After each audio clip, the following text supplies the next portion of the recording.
Donald Trump ఒక tweet ఇచ్చినాడు మామ. ఏమనంటే, ఇప్పుడు ఎవరెవరు ఇప్పుడు ఫ్యూయల్‌కి స్ట్రగ్లింగ్ అయితున్నారో ఎగ్జాంపుల్ యూకే అండ్ ఫ్రాన్సు వీళ్ళందరూ అయితే నా దగ్గరన్నా తీసుకోవాలి ఫ్యూయల్ లేకపోతే స్ట్రెయిట్ ఆఫ్ హార్మోస్‌లోకి పోయి ధైర్యం చేసుకొని పోయి తెచ్చుకోండి అని ట్వీట్ ఇచ్చినాడు మామ.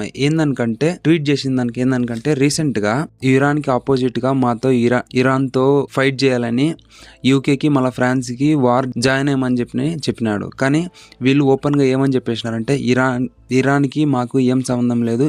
ఈ వార్‌కి మాకు ఏం సంబంధం లేదని చెప్పింటే ఈయన డైరెక్ట్‌గా దీని గురించి ట్వీట్ చేసినాడు మామ. Lines from Truth Social on Donald Trump saying that countries should buy oil from the United States, urging countries to go to the Hormuz and take it, according to Donald Trump on Truth Social, and that countries should go and take the oil themselves and learn how to fight themselves. Let me